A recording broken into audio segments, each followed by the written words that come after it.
सभी बच्चों को गुड मॉर्निंग। बच्चों, आज हम कक्षा 11वीं फिजिक्स अध्याय 7 गुरुत्वाकर्षण इसके अगले लेक्चर में आज पढ़ने वाले हैं। देखिए क्या, कल हमने पढ़ा था न्यूटन का नियम। ठीक है, तो जो न्यूटन का नियम पढ़ा था उसमें हमारा सूत्र क्या निकला था? ये निकला था F equal to G m1 m2 upon R square. ये निकला था न्यूटन का शास्त्रीय गुरुत्व नियम। ठीक है, अब मैं यहाँ से कैपिटल जी की परिभाषा बता रहा हूँ। कैपिटल जी की परिभाषा, क्योंकि जब आपको परीक्षा में क्वेश्चन आता है तो वो पूछते हैं आपसे कि न्यूटन का शास्त्रीय गुरुत्वाकर्षण नियम लिखिए और इसके आधार पर गुरुत्वाकर्षण नियतांक को परिभाषित कीजिए, या गुरुत्वीय नियतांक भी बोलते हैं इसको, ध्यान रखना है ना, गुरुत्वीय नियतांक। तो इसको परिभाषित कीजिए। तो अपन कैसे परिभाषित करेंगे? तो इसकी परिभाषा के लिए अपन सबसे पहले लिखेंगे न्यूटन के नियम से।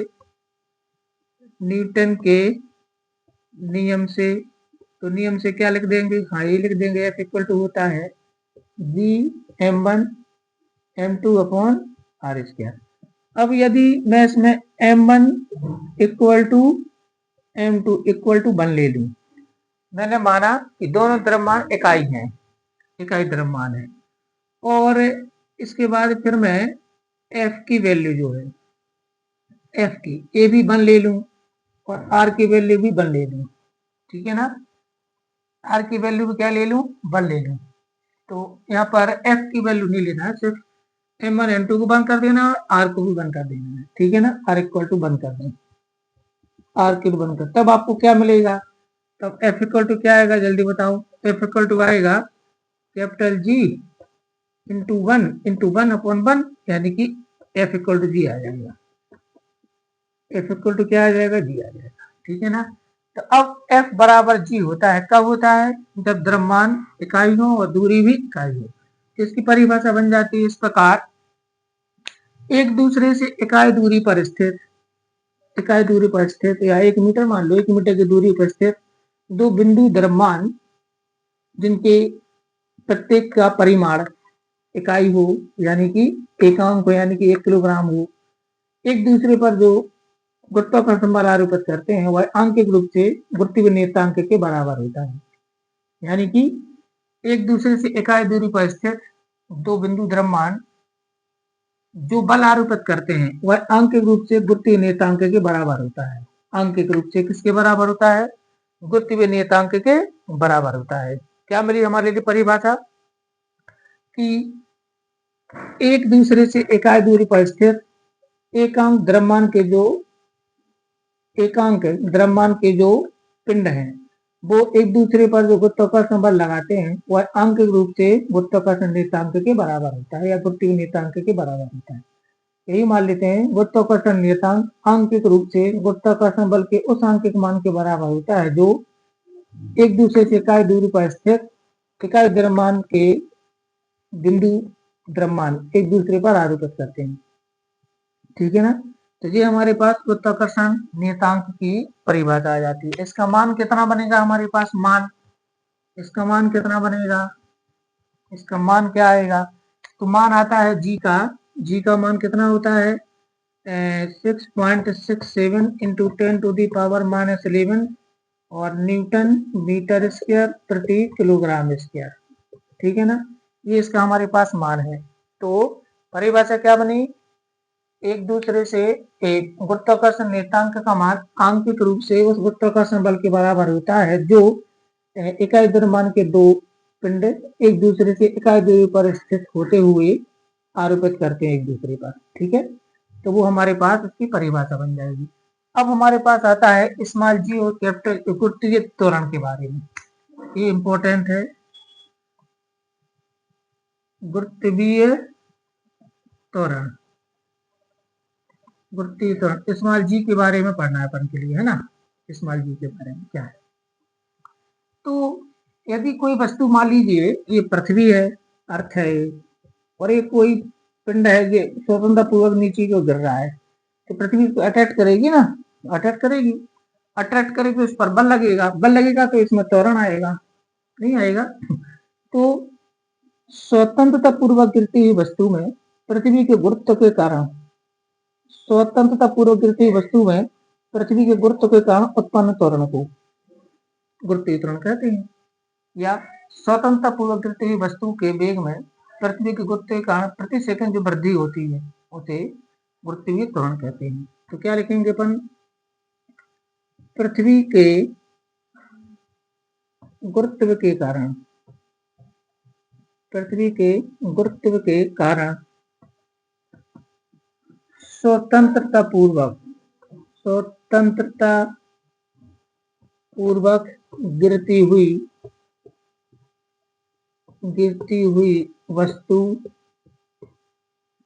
के वेग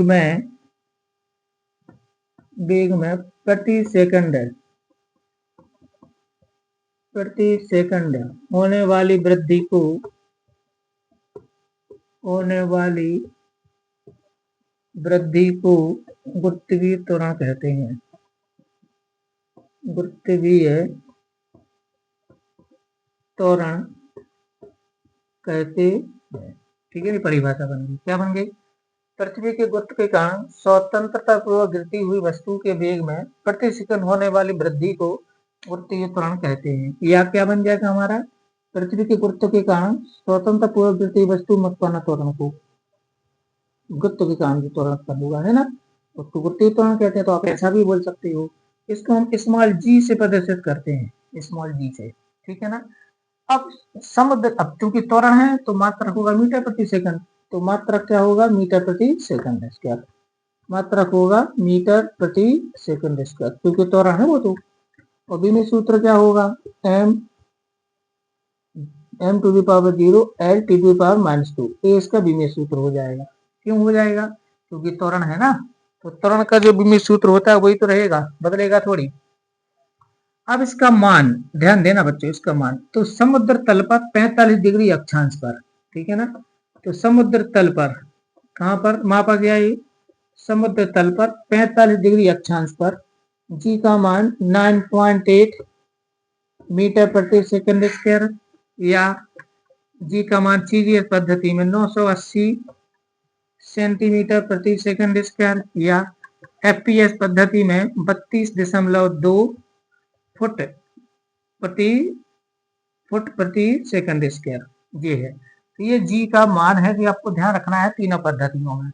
ये एसआई पद्धति है, ये सीजीएस पद्धति में, ये एफपीएस पद्धति में। ठीक है ना। तो गुरुत्वीय त्वरण इतना इंपॉर्टेंट है कि इसकी वैल्यू आपकी बुक में आपको तीनों पद्धतियों में बड़ी क्लियर करके दी हुई है। ठीक है। तो क्या हुआ हमारे पास, किसे कहते हैं गुरुत्वीय त्वरण, पृथ्वी के गुरुत्व के कारण, पृथ्वी के गुरुत्व के कारण स्वतंत्र पूर्वक गिरती हुई वस्तु के वेग में प्रति सेकंड होने वाली वृद्धि को गुरुत्वीय त्वरण कहते हैं। परिभाषा बन गई। इसका मात्रक मीटर प्रति सेकंड स्क्वायर होता है। विमेय सूत्र m to the power 0 l t to the power -2 होता है। और समुद्र तल पर 45 डिग्री अक्षांश पर इसका मान 9.8 मीटर प्रति सेकंड स्क्वायर कैलकुलेट किया गया है। या सीजीएस पद्धति में 980 सेंटीमीटर प्रति सेकंड स्क्वायर लेते हैं, और एफपीएस पद्धति में 32.2 फुट प्रति सेकंड स्क्वायर लेते हैं। तो तीनों वैल्यूज आपको ध्यान रखनी है। ठीक है ना। चलिए, अब अपने पास आता है स्मॉल जी और कैपिटल जी में संबंध है। ठीक है ना। स्मॉल जी और कैपिटल जी में आपको संबंध स्थापित करने को आता है। स्मॉल जी व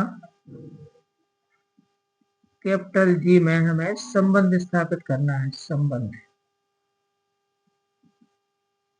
इसमें संबंध स्थापित करना है स्मॉल जी और कैपिटल जी में। ठीक है ना, संबंध स्थापित करना है। तो इसमें जो संबंध है वो क्या आएगा, तो डेरिवेशन है छोटा सा। ये मान लीजिए पृथ्वी है, पृथ्वी को मैंने पूर्णतः गोल मान लिया है, नहीं है, मैंने मान लिया कि पूर्णतः गोल है। ठीक है ना। और ये इसका केंद्र है ओ, ठीक है, और ये इसकी सतह है, सतह का कोई बिंदु ए है, स्मॉल एम द्रव्यमान का कोई पिंड रखा है। ठीक है ना। और इसकी जो त्रिज्या है वो मैंने मान ली कैपिटल आर है, कैपिटल आर। ठीक है ना। तो जब हमको संबंध स्थापित करना तब की बात है ना, तो अपन ने माना पृथ्वी पूर्णतः गोल है, ये अपन ने माना इसमें, ठीक है ना। तथा इसका संपूर्ण द्रव्यमान, तथा इसका संपूर्ण द्रव्यमान इसके केंद्र O पर, इसके केंद्र O पर केंद्रित है। वो द्रव्यमान केंद्र हो गया, ठीक है ना। क्या माना अपन ने, माना पृथ्वी पूर्णतः गोल है तथा इसका संपूर्ण द्रव्यमान इसके केंद्र पर केंद्रित है, ठीक है ना। इसकी त्रिज्या अपन क्या मान लेते हैं, इसकी त्रिज्या r है, इसकी त्रिज्या क्या है, r है, ये भी अपन ने मान लिया, ठीक है ना। अब माना m द्रव्यमान की कोई वस्तु, यदि स्मॉल m द्रव्यमान का कोई पिंड इसकी सतह पर स्थित हो, तब इस पर लगने वाला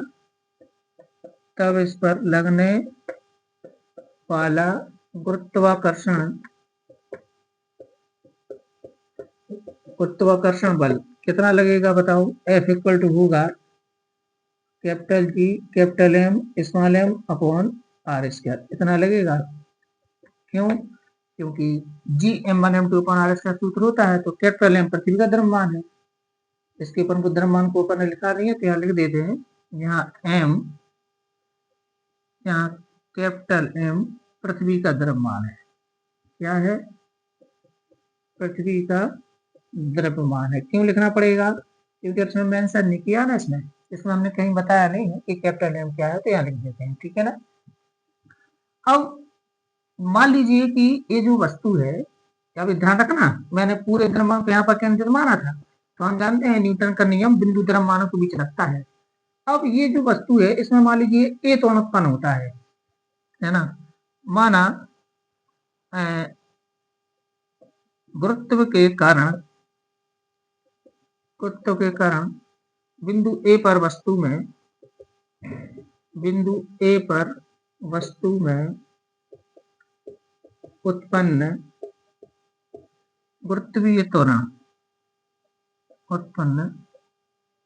गुरुत्वीय त्वरण क्या है, स्मॉल g है। तब न्यूटन के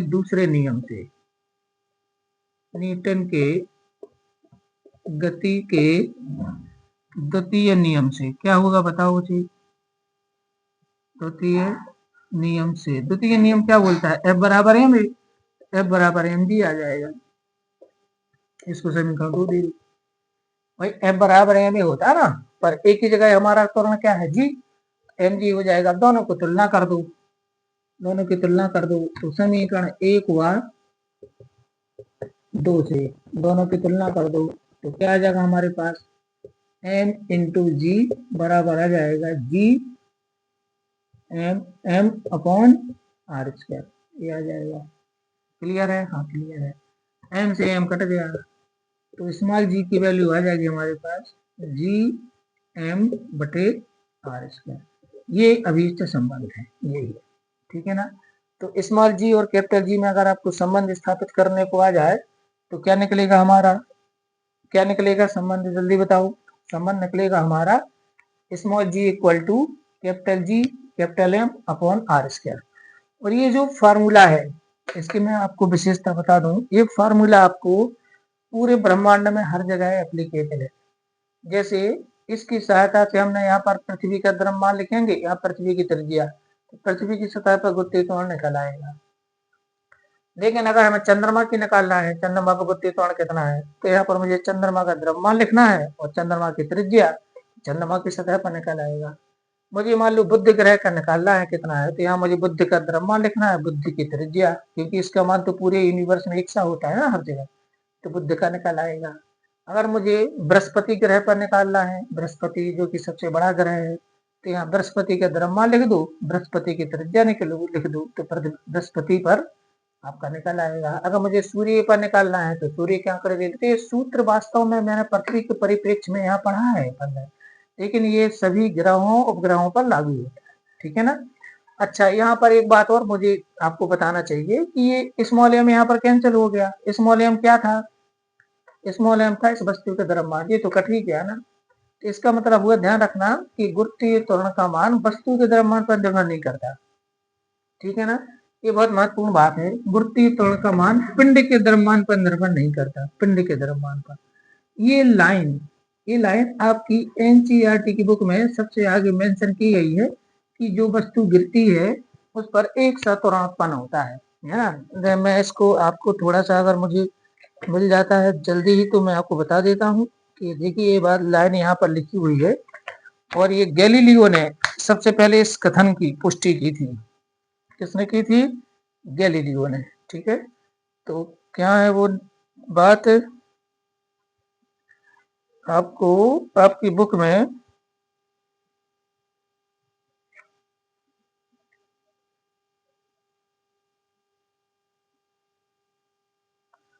आपकी बुक में उसी थ्योरी में, स्टार्टिंग की थ्योरी में ये बात उन्होंने दी हुई है।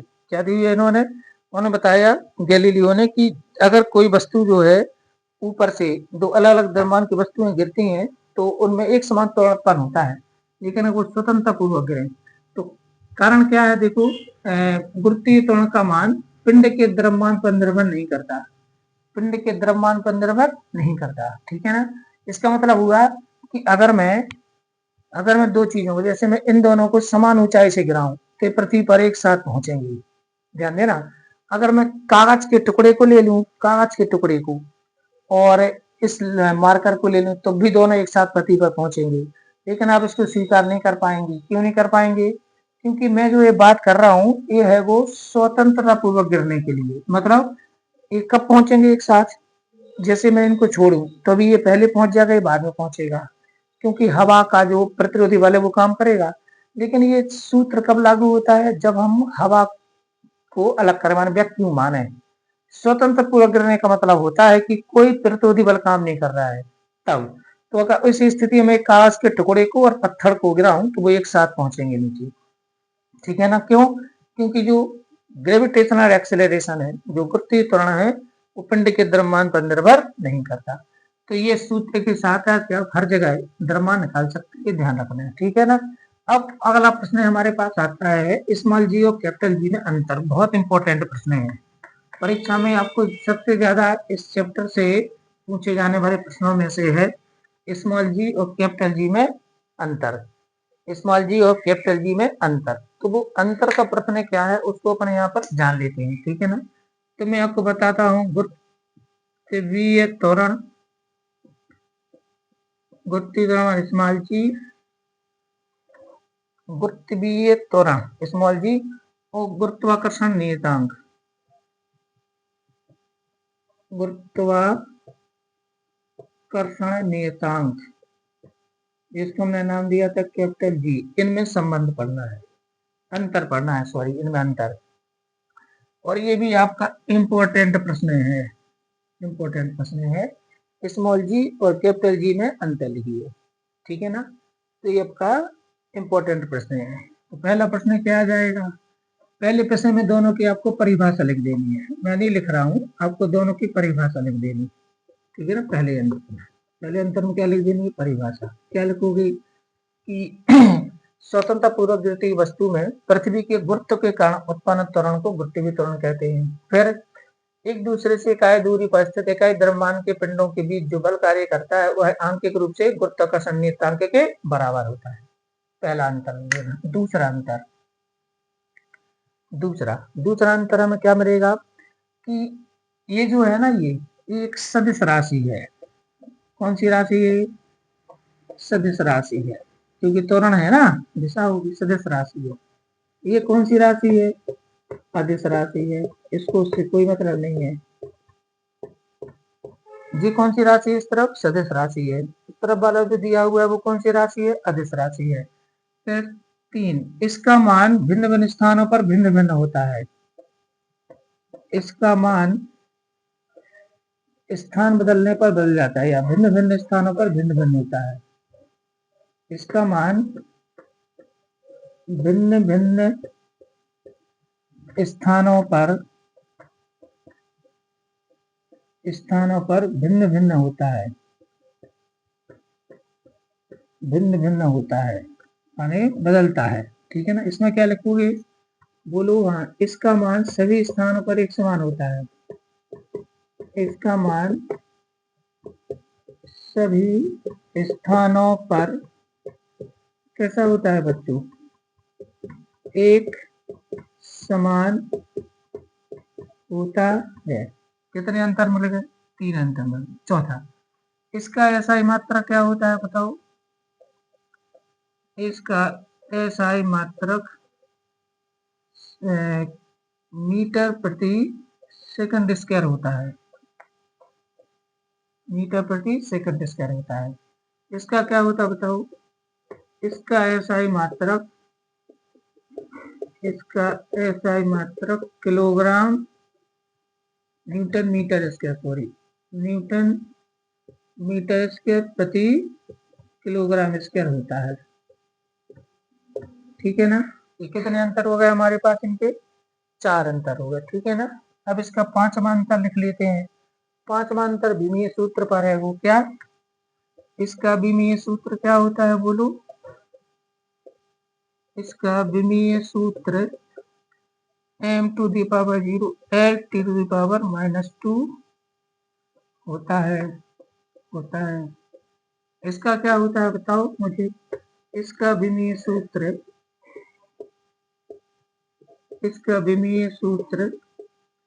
m-1 L³ T⁻⁻2 होता है। कल समझाया था आपको, ये होता है। ठीक है ना, तो ये हमारे पास अगर नहीं पढ़ा तो उसको आप याद कर लेना। ठीक है ना, तो ये हमारे पास इसमें अंतर हो गया। क्या अंतर हो गया बताइए, क्या अंतर आ गया। ठीक है ना, अंतर आ गया कि इसका विमीय सूत्र n⁻0 L⁻⁻2 होता है, इसका ही होता है। अच्छा, एक अंतर और रख सकते हैं, यह न्यूटन के द्वितीय नियम पर आधारित होता है ना, और एक गुरुत्वाकर्षण नियम पर आधारित है। ठीक है ना, तो खैर अपन को 5 अंतर मिल गया, जितना लिखते जाओ तो आते जाएंगे। पहला क्या आया, परिभाषा लिख देना दोनों की। पृथ्वी के गुरुत्वाकर्षण पर त्वरण गुरुत्वाकर्षण कहलाता है। इसमें एकांक द्रव्यमान के पिंडों के बीच जो एक दूसरे का दूरी पर स्थित हो, जो बल कार्य करता है और आंशिक रूप से गुरुत्वाकर्षण नियतांक के बराबर होता है। यह एक सदिश राशि है, एक अदिश राशि है। इसका मान भिन्न भिन्न स्थानों पर भिन्न भिन्न होता है। इसका मान सभी स्थानों पर एक समान होता है। इसका SI मात्रक मीटर प्रति सेकंड स्क्वायर होता है। इसका SI मात्रक न्यूटन मीटर स्क्वायर प्रति किलोग्राम स्क्वायर होता है। इसका विमीय सूत्र n⁻0 L⁻⁻2 होता है। इसका विमीय सूत्र m-1 L⁻3 T⁻⁻2 होता है। तो ये हमारे पास इनमें अंतर आ गया, याद रहेगा। हाँ, याद रहेगा। ठीक है ना, आप लोगों को तो ये बहुत ही महत्वपूर्ण है। और एक चीज और पता करके लेक्चर आज के यहीं पर खत्म करेंगे। अब मैं थोड़ा सा आपको भार के बारे में बता दूं। भार, बहुत कंफ्यूजन हो जाती है बच्चों को द्रव्यमान और भार में। तो भार क्या है, किसी वस्तु को पृथ्वी अपने केंद्र की ओर, किसी वस्तु को पृथ्वी अपने केंद्र की ओर, अपने केंद्र की ओर जितने बल से आकर्षित करती है,